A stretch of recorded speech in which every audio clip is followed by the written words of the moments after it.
morning.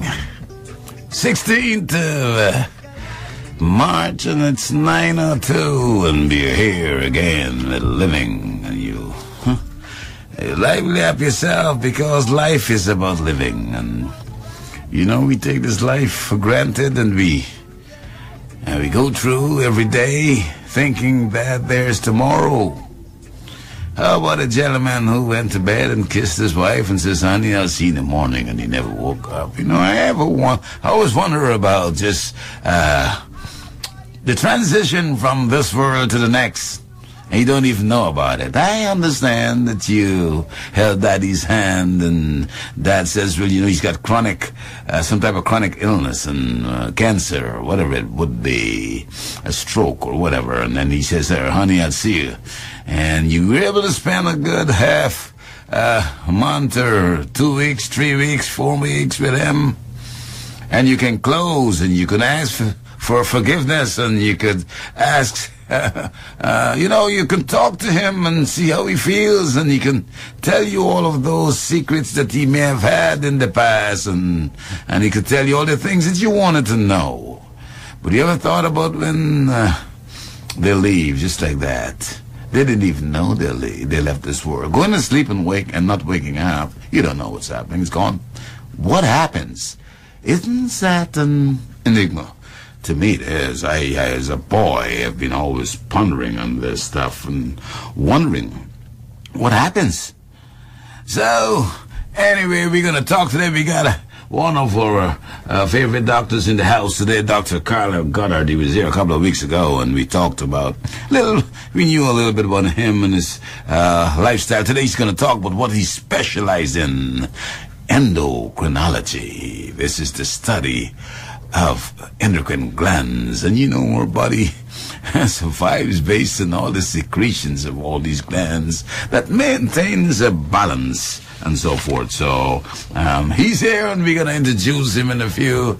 But you tune into Living, guys, every Saturday morning between 9 and 9:30. And you out there, turn that radio up not too hard, and when you're driving in the ZR and so forth, let people hear about health. Let them hear about what diabetes is about. That's the topic today, and it's affecting so many of our population. Do you know 7% of the people who eat white rice would have diabetes? Do you know what the symptoms are? Would you know if I tell you that if you screen yourself earlier, you can revert some of the process? Of course you can, Doctor. I'm not going to go in it because Dr. Goddard is going to give us the full scope. So just before we come back and we introduce Doc, that's Charles Wright. Ronnie, that was in Harlem, and what band was that? Well, it's the Watts 103rd Street Rhythm Band. Do you think we should express yourself? Listen, people think that you're successful only when you make money. No, money don't make you anything. All of us, those movie stars, they wouldn't die. Why they kill themselves? Why they commit suicide? If money was everything, the rich would live and the poor definitely would die. But no, I think that you would have conquered. I think that you would be considered successful when you believe in something strongly and you live by your belief, and you don't go against this, you don't go with the status quo. In other words, you have to do and say whatever you believe and feel good about it. So express yourself. That's right. I'll be right back. Yeah, I feel that one, man. Express yourself. Well, why not? You feel this way. Even as a little kid, you don't have to be rude about it. You know, mommy and daddy say something and you have a disagreement, and it's nice. You're a 12-year-old kid. Mommy, you know, what do you think about, instead of doing it that way, I was thinking that this is the way it should be done, and what do you think? And yeah, channel her.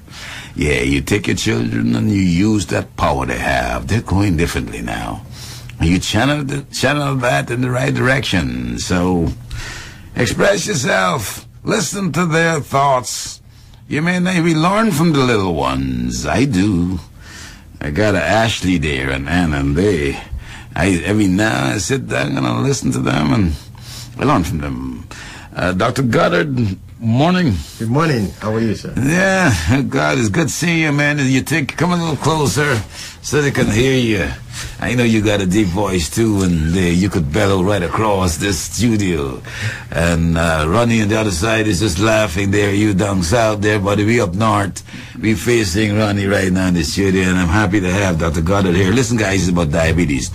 You know, Dr. Goddard, I heard there's 5% of dogs are diabetic. Is that really true? I never thought of it like that. Yeah, well, dogs are supposed to be my best friend, and they reflect the illnesses that we have. And as dogs and other animals become more domesticated, all the chronic non-communicable diseases we had, when we overfeed our dogs, they get fat. They get the same abdominal adiposity that we get, so the risk of heart disease and stress on the pancreas and stress on the bones, all of those become the norm of today's society and our animals, because they reflect who we are. So why is it people always want to feed their dogs to get them fat then? In other words, we have obese dogs here.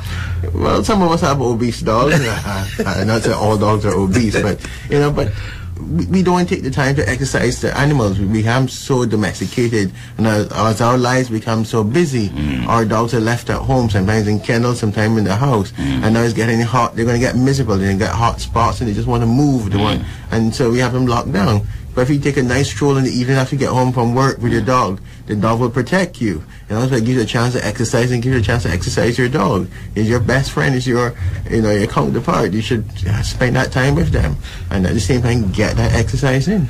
You see those dogs? Dr. Goddard is going to talk about some of the symptoms of diabetes, and you see, you feed your dogs too much and they become diabetic. They be peeing a lot in the house, so you cut back on the sugar and stuff in them too. But we're here to talk about humans and diabetes in itself. And before we go in, let's Bill, we're going to do it a little different today. And myself and Dr. Goddard, we're going to try to make it so simplistic that everybody, even the little 6-year-old, will understand. Let's just give them an overview of diabetes and just a short little synapse of what the type 1, type 2, and so forth. And then we'll go into symptoms. Right. Well, diabetes, by definition, is a chronic disease in which an organ in your body called the pancreas is either unable to produce or malfunction and stop producing, or if it does produce, does not produce in enough quantity a hormone called insulin. Insulin is like a key. It goes into it's released from the organ, goes into the bloodstream, and after you've eaten your food or any form of carbohydrates or any meal you've eaten, then as the body breaks that down, insulin acts as a key and unlock the door so that the sugar moves from the bloodstream into the target organ. It could be your muscles, it could be the brain, it could be any part of you to make you function. Because you can look at sugar, or glucose as we call it, as gas, as a molecule which makes your body function. So if your car doesn't have gas, it can't drive.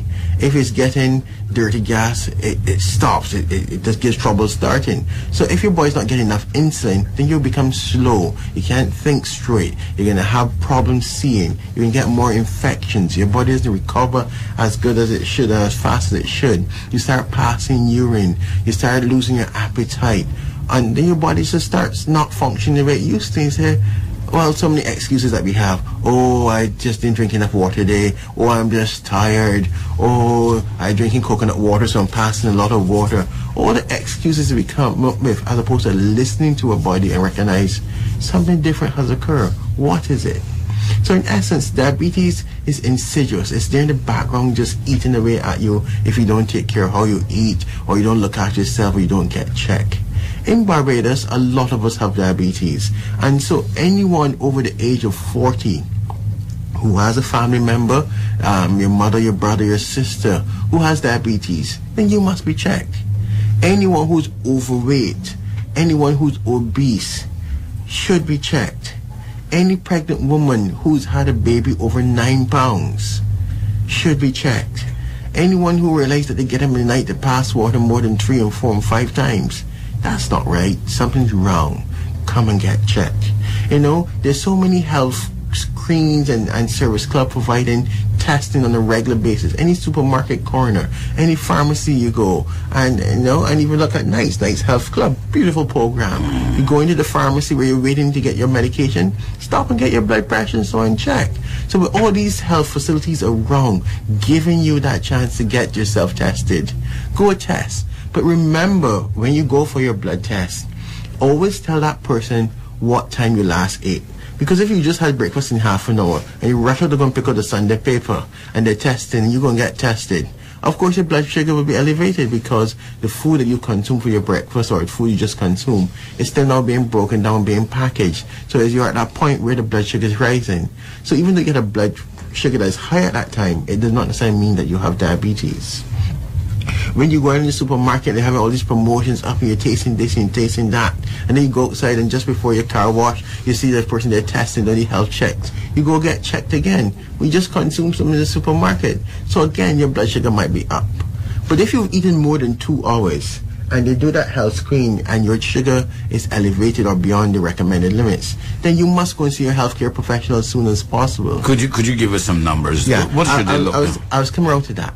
Now, there are numerous units that we can use, but in the Caribbean we tend to use most millimoles per liter, which we call the lower numbers. Some people, because we have a tourist population, some people know about big numbers, and some people know about small numbers. The small numbers of the UK units are millimoles, and so a fasting blood sugar over 7 millimoles, that's first in the morning after 8-hour fast, and you test your blood sugar and it's over 7, then by diagnosis or by definition, you have diabetes. If you're passing a lot of water, if you're forever hungry, if you're eating a lot and getting tired quickly, or you have wounds that are not healing, and you do a random blood sugar, which is an odd blood sugar test, and your blood sugar is over 11 millimoles, then you have diabetes on 2 or more occasions if this is repeated. Or you might go to your doctor and they give you, say, well, your symptoms seem a bit iffy, so let's send you for a special test called the glucose tolerance test, where they give you this very sweet drink to drink, and 2 hours later after test your blood sugar and that's over the criteria that we have 7 or 11 depending on the time you've tested, then again that's positive, so you have diabetes. So those are the small numbers. If your machine now reads in the big numbers, we call the American units, which is the 100s or 200s. If your fasting blood sugar is over 100 milligrams per deciliter, then by diagnosis you too have diabetes. Sorry, 140 millimoles per liter, then you too have diabetes. If you do a random blood sugar test and it's over 200 milligrams per deciliter, then you too have diabetes. Or again, the whole simple syndrome of passing water, being tired, wounds not healing, recurrent yeast infections. And for children, children who repeatedly bedwet, it's also a good screening method for diabetes, because once you have a child who's wetting their bed quite frequently and you can't identify any stressors and there is a family history of diabetes, you should go and get that child tested, because in our population now where children are very much overweight, that is one of the early predictors of diabetes. So, we need to pay more attention to our bodies and hear the symptoms that's given us. So this type 2 diabetes, you're finding an increase percentage in the young children, right? As opposed to type 1 that we used to think before. Yes. Type 1 diabetes, which is mainly seen in younger people, but it's not only restricted to young people. A type 1 diabetic is a person whose body no longer produces insulin for whatever reason. So there's an absolute lack of insulin production. And so you could be 90, and your body just stops producing insulin for whatever cause, and we can't control it. You could be 2 years of age and you don't produce insulin response to your sugar load, then you're by definition have type 1 diabetes. So diabetes type 1 is not only restricted to young people, but type 1 is more commonly in colder environments, and there are many theories as to why colder countries have some more type 1 than type 2, and in more tropical countries we see more type 2 than type 1 diabetes. But yes, in the Caribbean, and notably so here in Barbados, we have a tremendous number of younger persons developing diabetes at an early onset age, and that is primarily because most of our children are overweight, and because we have the genes in the mix, they have the genetic focus, they're overweight. So at a young age, they have so much burden on the body that they cannot produce the amount of insulin required to deal with the sugar load that they're taking in. And so they use up whatever insulin that they have. And ultimately, a point is reached when the intake of sugar or carbohydrate load cannot be met by the amount of insulin that they produce. And until they lose weight and reduce their eating or change their eating habits, they too will develop diabetes. We have data from Dr. Pamela Gaskin showing in a 9 to 10-year-old in Barbados that 33% of girls are overweight and 17% of them are obese. You know, and that's in 9 to 10 years. But boys, mind you, are catching up. Whereas traditionally women are in the Caribbean are more overweight than boys, we have seen over the last decade that the rate of change of obesity with boys is now surpassing that of girls. So whereas statistics show that the boys are still overweight but at less numbers than the girls, when you look at the rate of change, the number of boys and men becoming overweight and obese has tripled over the last 10 years. And so now the average man on the street is overweight. And if we have a society which has a strong gene of diabetes, we're now overweight, we will find that diabetes now will present itself early and early. So no longer be 40 when you become a diabetic. You might be 22 and become a diabetic. You might be 13 and be a type 2 diabetic. So this is a time for change. Yeah. So which brings us to the point of screen that we mentioned earlier. We need in this population to start looking for persons with diabetes, and that is a group of persons called pre-diabetic. That's where your blood sugars, either fasting, are just over the acceptable limits, or 2 hours after you eat they go over the limits but they come back down. Those are the type of people who we say you have impaired glucose tolerance or pre-diabetes. It means that whatever stressor you're experiencing is forcing your body to not produce the amount of insulin you require to move your sugar loads. Can I interrupt at this point? That those pre-diabetics, if you catch them at that time and you're able to modify their diet, you can put them back into the classification of normal or non-diabetics? Yes, there's a study called Diabetes Prevention Trial, which showed that early intervention with diabetes, early intervention of persons who are predisposed to diabetes with diet and exercise, only for the exercise, will show reversal of this process. Because you might have, I like to teach that when you deal with diabetes, you have two circles. One is your genetic mix, and one is your environmental mix. And when these two cross over with bad management, when these two circles interlap, that is the area of pre-diabetes and diabetes all in one. And so it is that small population that you need to control. Now, I can't control your gender, I can't control your age, and I can't control your genetic milieu, but I can certainly control your environment. I can reduce your amount of nutrition, the calories you're taking in. I can increase your exercise. I can increase your water content. I can make in your workplace, if you increase the activities, then we can keep you so busy physically that you keep that genetic, that you keep that environmental circle tight. And so yes, the gene will express itself at whatever stage, but if you can control the other aspect, you can delay the onset of diabetes. And that's all about it, because if you delay it, you live longer. Yeah. But let's just listen, guys, this thing, I wouldn't wish it on my cat.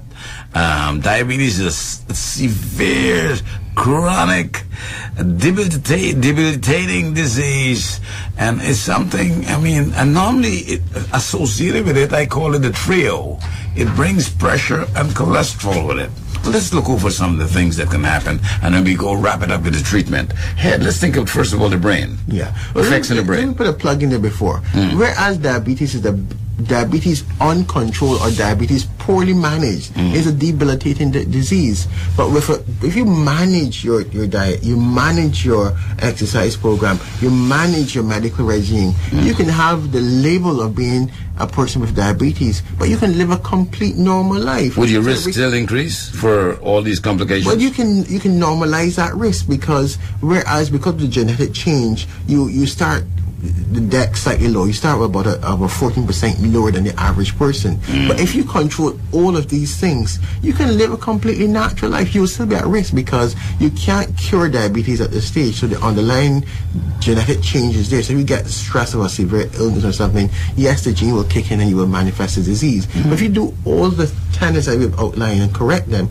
you will do well. So you can have the title of diabetes or being a diabetic, but live a normal life, provided you follow the rules and pay attention to tenants and do what you're supposed to do. Is that hard to do? It is hard to do because we as people find it hard to follow rules for a long time. You know, we must take a break. We must have a vanity day. We must have a chocolate cake. We must have an ice cream. And where you allow some of those, make it a day or a moment, not a lifetime, because diabetes is about lifetime change. You must involve change. Let's bring it back. When we look at the complication of diabetes, think of diabetes as a system of pipes, or your body is a system of pipes, and diabetes affect all of those. So anywhere where there's a blood vessel and blood is flowing through it, you will be exposed to the complication of diabetes, because sugar is coursing that blood in all those vessels. So it will block up the vessels. So your risk of stroke, your risk of vascular dementia, your risk of glaucoma, your risk of cataract. These are all the things involved in diabetes. You have about peripheral neuropathies or sensory neuropathies. And when these are fancy terms, it means that anywhere where a blood vessel flow, be it respect to a nerve or brain tissue, you will get a complication of diabetes. We speak a lot about dementia and Alzheimer's today. There's a very big association between diabetes and Parkinson's disease and diabetes and Alzheimer's and so on. And if you look at it, it makes sense, because the brain is that network of neurons which interplay to make us function. But they must be bathed by something, they must be given energy molecules by something. And that something is called blood. And in the blood, every red cell has a sugar molecule attached to it. So if you have all this excessive sugar in your body and it goes through this network, because of the excessive sugar, you're going to have short-circuiting. And you know, if you short-circuit electric, so you have decreased power supply, or you may even black out altogether. And so the brain responds like any other organ. You get forgetful, you don't remember things, and it affects you. Eyes, quickly, we got 2 minutes now. Yes, we mentioned glaucoma, we mentioned cataract, we mentioned retinal detachment, retinal hemorrhage, because you have all these new blood vessels going at the back of the eye because there's so much excessive sugar that the body just bleeds to the back of the eye, simply because the new vessels have the right being there, so they grow in a disorderly fashion, not well. Gums. Look at gums. Gingivitis or gum disease is a very big thing with diabetes. It's one of the early markers. So when your dentist saying to you, your gum is a recession, you have so much inflammation, so much infection repeatedly, then get screened for diabetes. You know, there are a lot of dentists now who pay more attention, because gum disease is a very early marker of diabetes. And then you go down to kidneys. You go down, but you have keep the heart, because I talk about heart all the time. That's fine. Your kidneys. Kidney disease in Barbados is very high, simply because you have a very high proportion of hypertensive and diabetic patients. This kidneys is like a big sieve. And if you think of the old days, we used to put sugar in a cup and squeeze lime on it. The crystal sugars then coalesce and form this murky, thick stuff that lines the bottom, the shape of the glass of the container you're using. Think of that now happen to your kidneys. So where you have a sieve, and this thick, murky thing is now coating that sieve, then it blocks the pores. So the sieve can't work, and as a result, as the pressure comes through to clean the blood through the kidneys, it takes this mercury stuff on the pressure and bore holes in the sieve. You know, if you have a sieve and you still have holes in it, everything leaks out. And so you have proteinuria now coming in diabetes. So then that leads to kidney failure and kidney damage, because the sieve network is destroyed. So you can't preserve the function of the kidney. Dialysis not work, erectile dysfunction. And so that ultimately leads to dialysis if not properly managed. You can't mention diabetes for a male unless you talk about erectile dysfunction. Men don't come to the doctor often, but you mention the penis and not being able to work, you'll find all them lined up at your door. And that's, you know, sex is part of the progenation of life. And so for a man to be able to function, it has great stigma. And diabetes affects the nerves. And if you think of the penis as a big reservoir, it has all these big blood vessels that must be filled with blood. And then the gatekeeper is the nerve to control or open the gate to allow the blood to flow in or flow out. So when diabetes affects the nerve and blood vessels, the gates can't work. And so you're having a gate for a long time and rust, and the hinges fall off because of rusting. Then you fall flat. So too does the penis. It cannot get an erection because the gates can't open. There are no hinges to hold it in place and hold it locked together, hold it firm. And then, so again, you have issues. And then we know we're closing off now with peripheral neuropathy and all these things. But tell us, what would you tell your people right now? You're going to tell the nation right now what they need to do in a few sentences to prevent the early detection one, and even they have it, how they can manage it quickly. The mantra for me when it comes to diabetes is diet and exercise. You cannot overplay the role of diet and exercise. You need to eat small, frequent meals. If you eat 20 times a day, it doesn't matter because you can't eat 20 big meals. So clearly you have to be eating small meals right through the course of the day. You need hydration. You need water to flush your body out to get all those extra chemicals and break down the food that you've eaten. You need to exercise, and exercise is a daily activity for at least 15 to 20 minutes where you get your heart rate up, you break a sweat, and you know you've worked those muscles. That is exercise, not walking by your neighbor having a casual conversation drinking tea. So get out there, exercise every day. Rest on your Sunday, rest on your Sabbath. It doesn't matter once you get a day of rest because the body needs to rejuvenate itself. But you got to eat right, you have to exercise, and then sleep right. With that in mind, that's the way to cure diabetes. You see that? Dr. Goddard, thank you for coming. And guys, I hope you take notes right now. And tell us quickly, Dr. Goddard, where could people go? Which association we have here for help? Well, we have the Diabetes Foundation, which is the academic branch to manage diabetes across Barbados. We also have the Diabetes Association of Barbados, which manages the layperson concept. Here you can get counseling and nutrition and counseling and testing and form a network of people to support you. Because so many people in Barbados have diabetes now. You're not alone. So don't hide it. Come out, embrace it, but let's fix it. Let's work together to form a formula that we can manage diabetes better across Barbados. We thank the good doctor for coming in and spend some time with us on Saturday morning. We love you, we care for you, and we look forward to see you next week. He like Alicia Keys, but we're running out of time, but we leave it to Ronnie. If Ronnie will give the good doc his nice song, but I will talk to you guys next week.